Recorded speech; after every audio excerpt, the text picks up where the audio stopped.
Hamas ने आज के दिन जो कई दिनों से हॉस्टेज डील की बात चली जा रही थी, उसके ऊपर आखिरकार उसने अपना ऑफिशियल स्टेटमेंट दे दिया है। हमास ने जो डील थी उसको मॉडिफिकेशन करके अपना खुद का एक डील निकाली है, जिसमें उसने कहा है कि ये डील जो हॉस्टेज डील होगी 4.5 महीनों की होगी, जो कि पहले की डील के मुकाबले ज़्यादा बड़ी है। पहले की डील में 3 महीनों की बात की गई थी। दूसरा, इस डील में बदलाव ये किया गया है कि इस डील को, जो पहली वाली डील थी उसमें ये बात की गई थी कि लड़ाई को 3 महीने के लिए रोका गया था, रोका जाएगा, जो कि है, जो प्रावधान है 3 महीने का, उसी के हिसाब से 3 महीने तक लड़ाई को रोके जाना है। लेकिन जो हमास द्वारा प्रस्तावित डील है उसमें अनलिमिटेड सीज फायर की बात की गई है, यानी इजराइल सेना को यहाँ से निकलना पड़ेगा गाजा से, तभी जाके हमास कोई डील करेगा। तो ये जो हमास की तरफ से मॉडिफिकेशन आया है, तो इसको इसराइल के पीएम नेतन्याहू ने रिजेक्ट कर दिया। उन्होंने कहा हम नहीं मानेंगे इस मॉडिफिकेशन को। और बेंजामिन नेतन्याहू ने कहा है कि अब हम टोटल वार की तरफ बढ़ रहे हैं, यानी कि टोटल लड़ाई अब होगी, हमास को पूरी तरीके से नष्ट करना है हमने, और टोटल विक्ट्री हमको मिलनी चाहिए।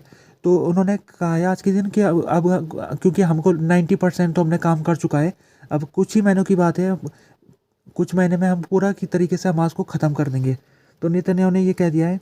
और साथ में अगर देखा जाए तो एंथोनी ब्लिंकन है, वो भी आज इसराइल पहुंचे थे, और इसराइल में पहुंच के उन्होंने उनका भी स्टेटमेंट आ गया। उन्होंने कहा कि ये दुख वाली बात है कि नहीं हो पाई डील। उन्होंने कहा कि हम कोशिश करेंगे आगे भी। तो ये जो आज का ये डेवलपमेंट आया है, ये बहुत ही ज़रूरी और बहुत ही इम्पोर्टेंट है। और जैसे कि अभी तक हमास और इसराइल दोनों के बीच में पहले से लग रहा था कि ये डील होने वाली है, लेकिन एकदम से ऐसी चीज़ें हो गई कि हमास ने इसको उलट दिया। और वैसे अगर देखा जाए तो कुछ ना कुछ तो किसी को पीछे हटना था, या तो हमास को पीछे हटना था, या तो इसराइल को पीछे हटना था। इसराइल को वो पीछे हटने के लिए तैयार नहीं था। इसराइल के पीएम ने पहले ही कह दिया था कि हम लड़ाई को कुछ दिनों के लिए रोक सकते हैं, लेकिन हम ऑपरेशन को दोबारा से शुरू करेंगे। जबकि हमास ने पहले ही कह दिया था कि उसको वो कोई डील तभी करेगा जब इसराइल अपनी सेना को वापस गाजा से बाहर निकालेगा। तो दोनों के जो ऑब्जेक्टिव थे वो अलग अलग थे।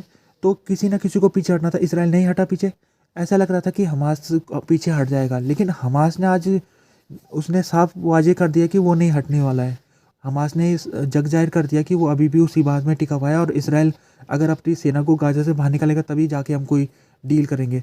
तो ये डील अब टूट चुकी है। अब इसको फिर से दोबारा से कोशिश की जाएगी। इजिप्ट और कतर जो मीडिएशन की भूमिका निभा रहे, उन्होंने काम शुरू कर दिया दोबारा से। तो एक इतनी दिनों की एक कोशिश का पानी में, और पानी गिर गया उस पूरी कोशिश में।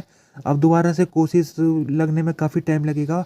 और रफ़ा में जो सिचुएशन है वो भी एक गंभीर बनती जा रही है।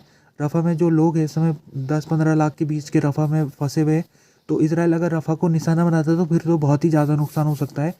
उम्मीद लगाई जा रही थी कि अगर ये डील हो जाती तो रफ़ा के लोगों के ऊपर अटैक नहीं होता, लेकिन अब इसराइल ने जैसे कह भी दिया है कि योव गारंट डिफेंस मिनिस्टर है कि वो डिफेंस आगे आने वाले समय में रफ़ा को निशाना बनाएंगे।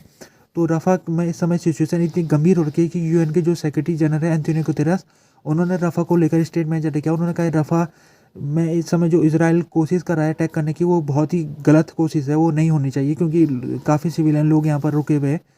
उन्होंने कहा कि अगर ऐसा होता है, अटैक होता है रफ़ा में, तो एक ह्यूमैनिटेरियन क्राइसिस की स्थिति हो जाएगी।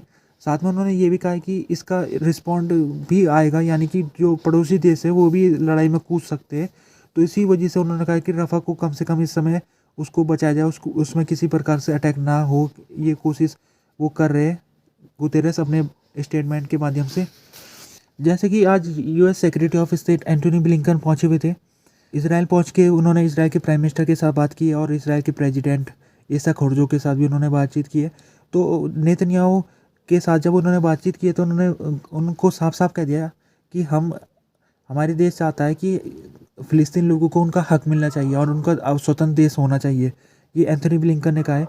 उन्होंने कहा कि ये ही एक तरीका है जिससे लास्टिंग पीस आ सकती है इस पूरे इलाके में। इसराइल के कुछ प्रोटेस्टर आज जो खरेम सलोम क्रॉसिंग है उसके सामने वो प्रोटेस्ट करने लगे थे, जिस कारण से आज इस बॉर्डर के रास्ते से कोई भी सप्लाई नहीं जा पाई। तो खरीम क्रॉसिंग में लगभग कई दिनों से प्रोटेस्ट हो रहा था, तो इन प्रोटेस्टरों को भगा दिया जा रहा था पुलिस द्वारा, लेकिन आज ये इतने बड़ी मात्रा में आए कि इनको नहीं भगा पाए, तो ये इन्होंने पूरी जो क्रॉसिंग थी उसको ब्लॉक कर दिया। तो खरीम क्रॉसिंग एक ऐसी क्रॉसिंग है जो सप्लाई से यहाँ से निकलती है गाज़ा के लोगों के लिए।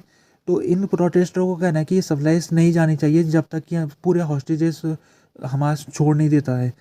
तो इसी को ही ये करने के लिए आज इन्होंने ब्लॉकिंग किया था, और इन्होंने कहा कि हम आगे भी करेंगे ब्लॉकिंग जब तक सारे हॉस्टेजेस छोड़ के नहीं आ जाते। और अगर देखा जाए तो इसराइल की गवर्नमेंट ने कहा है कि जितनी भी सप्लाईज अभी तक गाज़ा के अंदर जा रही है उनमें से 60% सप्लाई को हमास कैप्चर कर दे रहा है। ह्यूमन राइट वॉच एक एनजीओ ग्रुप है, इसने यूरोपियन यूनियन के देशों से आह्वान किया है कि UNRWA की फंडिंग को रिस्टोर करे। तो UNRWA की फंडिंग इस समय रोक दी गई है कई देशों द्वारा, अमेरिका और यूरोप के कई देशों ने रोक दिया है। तो इस फंडिंग को रोकने का कारण ये है कि आरोप ये है कि UNRWA के कई वर्कर्स हैं जो कि हमास के साथ मिले हुए थे। तो इसी वजह से जब रिपोर्ट में ये बात पता लगी तो कई देशों ने फंडिंग को रोक दिया था। अब UNRWA ऐसा संस्थान है जो बहुत बड़ी भूमिका गाज़ा में निभा रहा है। जितना भी इधर काम हो रहा है गाज़ा के लोगों के लिए, जितना भी टेंट लग रहा है, जितने स्कूल में अभी वो ठहरे हुए हैं, वो सब UNRWA रनिंग स्कूल है और UNRWA रनिंग हॉस्पिटल है। फ्रांस के जो प्रेसिडेंट थे मैक्रोन, आज उन्होंने अपने देश में सेरेमनी में उन्होंने पार्टिसिपेट किया। ये जो सेरेमनी थी ये अक्टूबर 7 की तारीख को जो मारे गए लोग थे उनके ऊपर उनको ट्रिब्यूट देने के ऊपर सेरेमनी थी। तो इसमें अक्टूबर 7 का जो अटैक था इसराइल के ऊपर जो हुआ था उसमें 42 फ्रेंच के लोग भी शामिल थे। तो 42 फ्रेंच लोग उसमें मारे गए थे। तो उसी को 42 लोगों को श्रद्धांजलि दी गई थी मैक्रोन द्वारा। और अ, ये फर्स्ट मेजर इंटरनेशनल मेमोरियल है जो इसराइल से बाहर हो रहा है। तो इसमें मैक्रोन ने उन्होंने कुछ खास बात की। उन्होंने पहले तो ये कहा कि उन्होंने कहा कि जो 7 अक्टूबर के दिन अटैक हुआ था वो हमारी सेंचुरी का सबसे बड़ा एंटी सेमेटिक मैसेकर है। और उन्होंने ये भी कहा कि मैं ये भी कहना चाहता हूँ कि जो अब कम कदम इसराइल द्वारा उठाए जा रहे हैं जिसमें वो गाज़ा के ऊपर अटैक कर रहा है वो गलत कदम है। और मैं उन लोगों के लिए भी उतना ही दुख है मेरे में जितना मैं उन 42 लोगों के ऊपर है जो 7 अक्टूबर के दिन मारे गए थे। तो वो कहना चाह रहे हैं कि जो फ्रांस है उनका देश है वो सब लोगों को बराबर मानता है।